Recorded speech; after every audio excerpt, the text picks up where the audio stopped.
I'm going to try Hi, to. Good to see you. I'm trying to make it so you can see me. Just one second here. I don't see. Yes, I see you.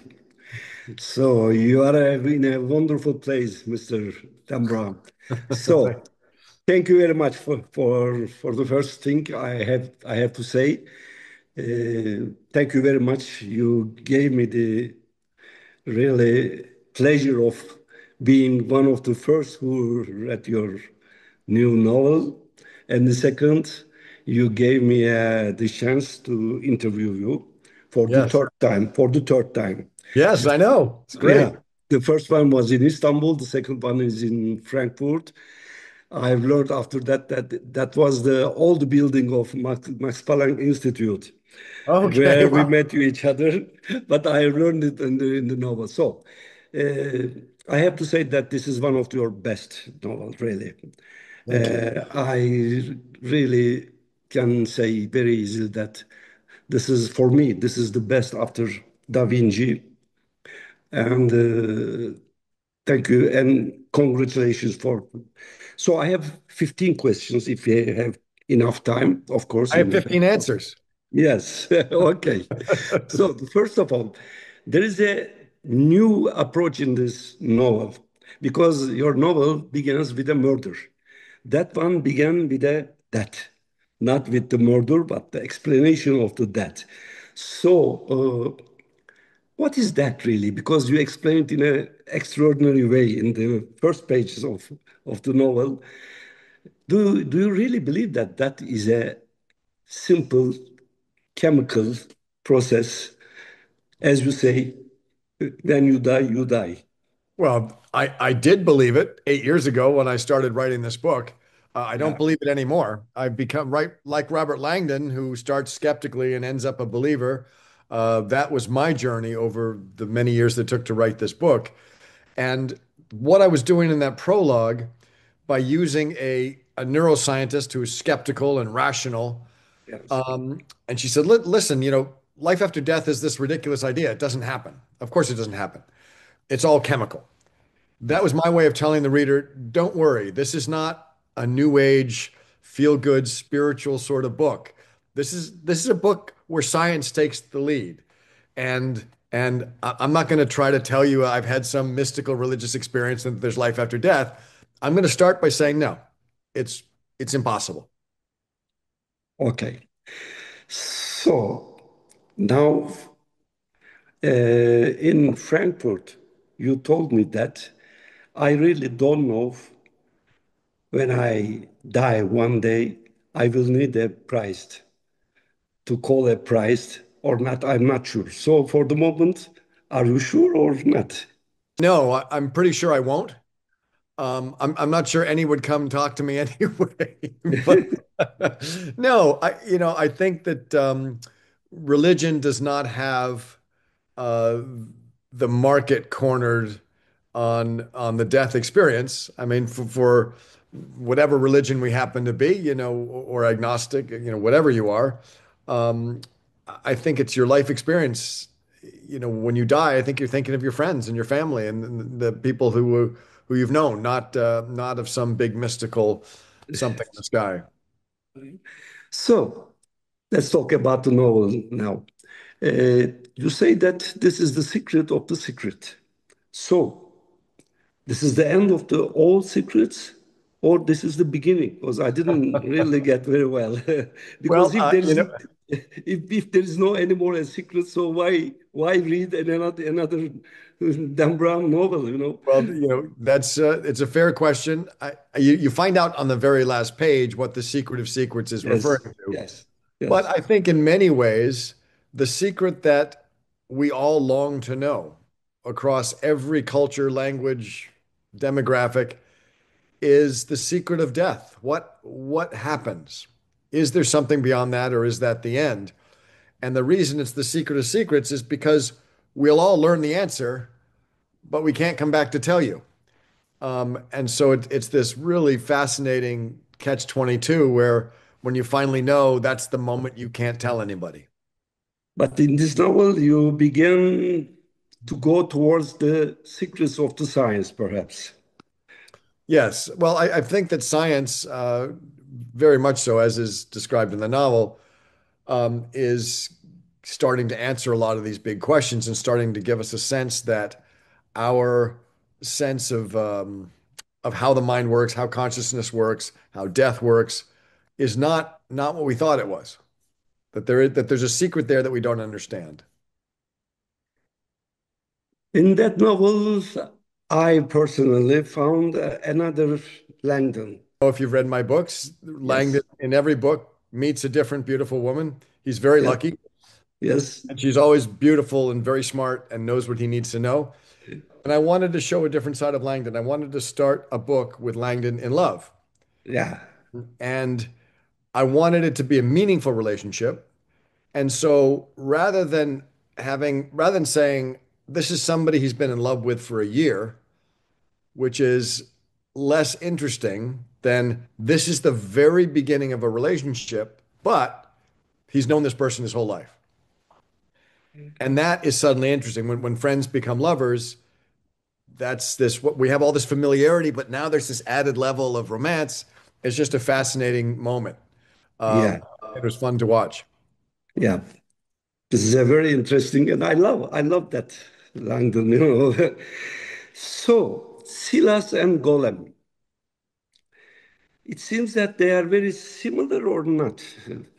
No, I don't think they're similar because the Silas receives his Right. orders. Yes. Either way, Silas receives his orders um, and follows blindly, and the golem is built as a protector. He has a very specific mission, and he does not take orders from anybody. You know, when he's turned on, when you know in the legend, you know, when this creature comes to life, he actually goes out of control because he's so intent on doing what he wants to do, which is to protect. The reason I chose the golem, two reasons really, or three reasons. One was to talk about the history of Prague and the history of the Jewish people in Prague. One was uh, because there's a character in the novel who sees themselves as a protector. And so the golem is a perfect foil or a parallel for that character. And also, we're talking about non-local consciousness, you being able to turn your brain on and off like a radio. And that's the way the golem works. He's lifeless until you write this code on his Yeah. forehead, and Yeah. it's almost like you've turned a switch and he suddenly has a consciousness and he's alive and he does his thing. So it worked on many, many levels. When you wrote The Digital Fortress, it was in 1998. So you talk about in that novel, it was very, very brilliant about the digital safety. Yes. And it was the beginning of the internet area, digital area. You really talked about a real problem. Excuse me. Now we have really that problem, you know. So, how do you consider yourself as a science fiction writer or a literary writer or a futurolog? More of the latter. I don't consider myself a science fiction writer at all because I try to write what's true. I just try to write, I try to look ahead and say, what's coming? What is the truth just below the surface that we're going to see very, very soon? Yeah. Um, and in some cases, you know, we're already seeing it.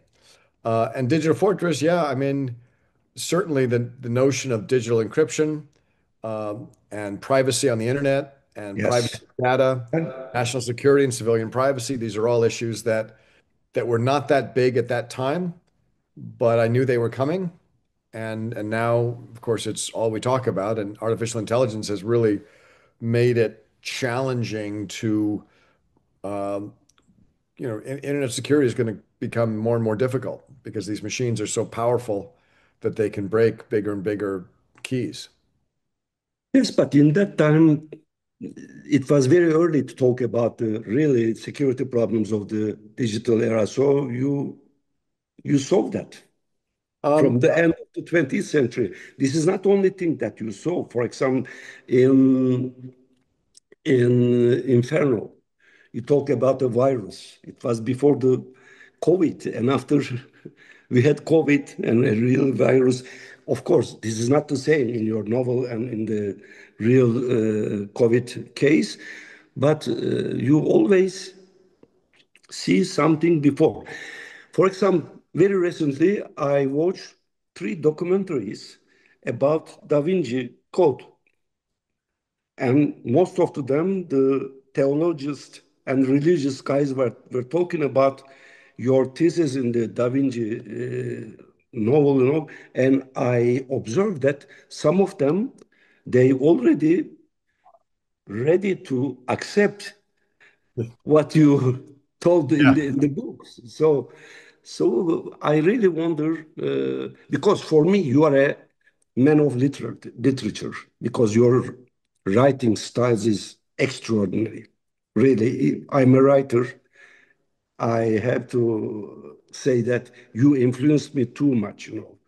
Well, that's So especially, I never forget that when you told me that my real obsession is to make pass the readers from one chapter to the other. So really, you know the art of writing. So for me, so that's why I really wonder what was the writers that influenced you or you like. Which well, which which are the yeah, writers? many writers. I read all the time as a child. We had no television. My parents did not want television, You so I never started watch television? no television. We played music and we read. That's what we did, and we did puzzles and codes and things.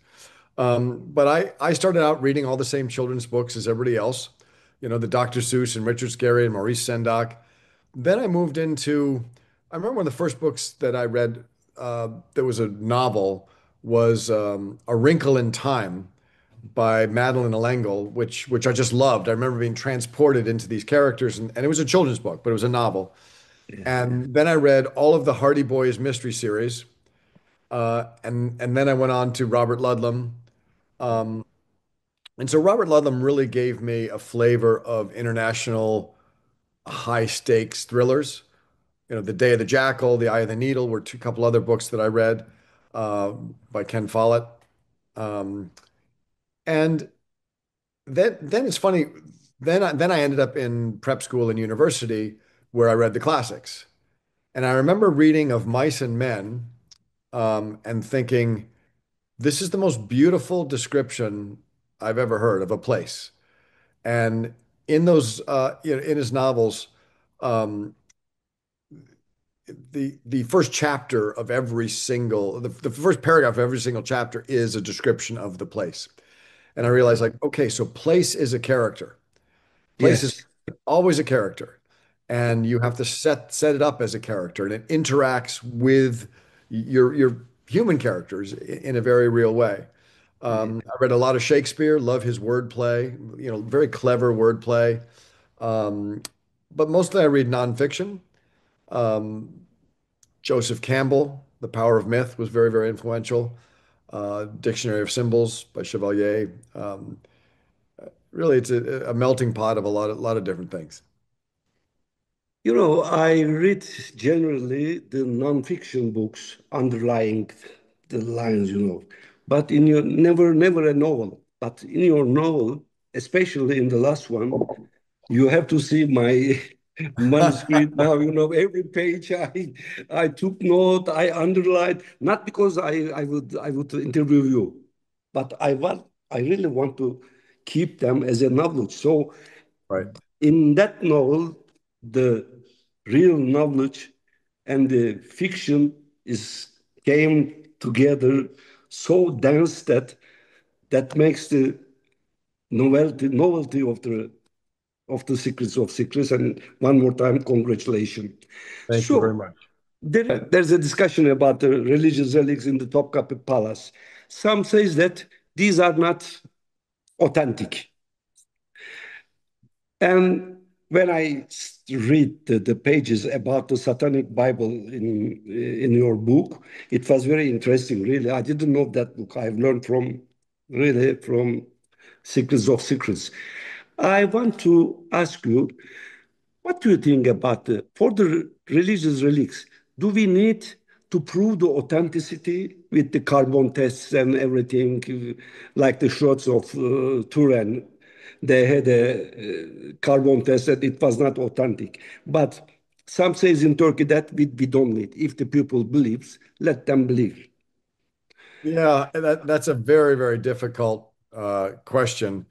I tend to think that if people believe, you let them believe because a physical object only has value if we give it value. The Shroud of Turin, for example, or something in Topkapi Palace, um, as as a piece of physical matter doesn't have a lot of value, except that we've given it value.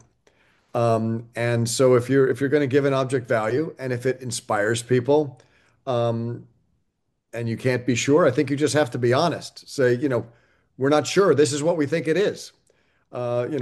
We're almost positive that's what this is, and we're excited to have it.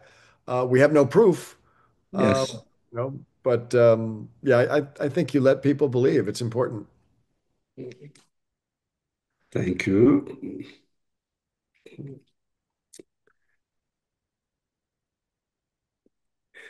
So, for your book, you need a research team, I'm sure. How many people works for a Dan Brown novel? One, Really? it's just me. Um, I've never had a research team. And the reason is that if you have a research team, you never have fortunate mistakes. And a fortunate mistake means, for example, I went to Sagrada Familia Cathedral to research the tomb of Gaudi, and I could have sent somebody there to get me the information, get me pictures and all that, but I would never have stumbled into a staircase that I didn't know was there and realized this is a very dramatic place for the villain to die. Um, and so usually, and I would say about half the time, I'll go looking for one piece of information and find two or three other pieces of information that only I know I'm going to use. My assistants would not know I'm going to use it. They'd ignore it. They'd say, well, he asked for the tomb of Gaudi. Um, so, and also, I believe that because I'm writing often about the locations. You have to be there in person and hear what it sounds like and smell what it smells like and really get a sense for what it is to be in that space. And so I do it myself. Now, I have an editor at Random House, Jason Kaufman, Yeah. who actually plays a role in the novel as Jonas Falkman, but he's my first reader, my first and only reader. And he really understands what it is I'm trying to do in these books. And we work very closely together. And then when we're finished, there's a whole army of fact checkers, proofreaders, copy editors, lawyers, like everybody you could imagine goes into the manuscript and tries to tear it apart to find anything that's not accurate or not true or that's a mistake somehow. And by the time we're done, I really am very, very confident that what I'm presenting is very, very accurate. You explained very well your editor in the book also. He's But I funny. want so you have a really great energy, I see you because and you don't change. The last time it was before COVID, no, yes, Yeah. uh, Yeah. before COVID, and you look really great. Oh, So that's nice of you to say. I'm sure it's just trick photography. I have some fancy camera that's supposed to make me look better. I mean, if I was just saying, I'm pretty tired. That's yeah, right. yeah, no, no, no, you look really great. That's right. So, for example, for a book like that, how many interviews do you give Oh boy. generally? Well, I'll tell you this. I'll give you an idea of the scale. This Yes, book is coming out in 56 languages. yes, I have signed 42,000 title pages. Took 3 months. 3 months. 42,000 signatures. I have given, if you think about it, I'm giving two interviews to Turkey, and there's 50 other countries. Yes, So you can do the math. And then in the US, I've given, I don't know, Yeah. 15, 20 interviews just in the US, probably another 10 in the UK. Uh, Yes. so it's a it's a different kind of the job. And it's funny when you're a writer, especially when you spend this long on a book, because I just spent 8 years alone in the dark, you know, working on this book all alone. And all of a sudden it's done. And the publisher says, get dressed. They put a light in your face and they say, go be interesting. Go be friendly, go be nice. And you're like, I'm not even sure I remember how to interact with other people. So um the all of these interviews, I think they're getting better. I'm starting to sort of come out of hibernation. So you told me that in the beginning of the interview that the places are the characters for you. Yes. The cities also are the characters because you explain such a way that every time I have really, I want to go there. For example, Prague. I went several times to Prague, but I discovered another Prague now, so I have Right. to go. And so, what is the next city? Well, do you have children? Yeah, Okay. I would like you to Disneyland. imagine your wife has just given birth, you're in the hospital, you're Yes, sitting beside her bed, she's holding her newborn. yes, You say, "What are we going to name the next child after this one?" yes. That's not a good question. It's too soon. It's too soon. Yeah. It's too soon. I don't know. I have ideas, but I really have been so busy making sure. I'm very, very proud of this book. I feel that it deserves a good launch. I hope a lot of people enjoy it, and so I'm really focusing on doing everything I can do to help this book.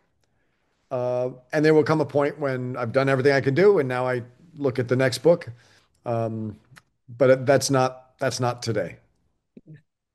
It's a really very nice book, Thank and you. I really sincerely believe that this is one of the best, perhaps the best after for me, after Da Thank you. Vinci. That means a lot coming from a writer like you. Thank you.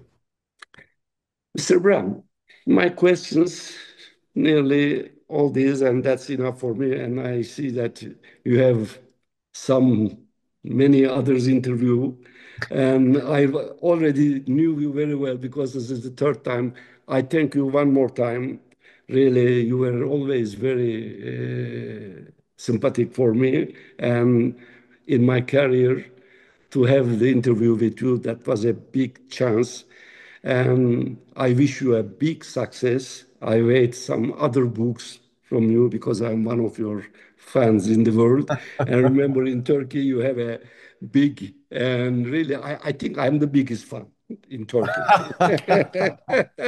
Well, And thank you. I'm 78 years old, so it means that probably 10 more years I can wait for the books.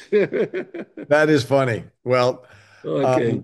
thank you. It's wonderful to see you again. And when I come to Turkey next, I will have my friends at Altın Kitaplar find you. Yes. I look forward to it. Okay. So Thank you until, very much. Have thank a you. good day. Thank you.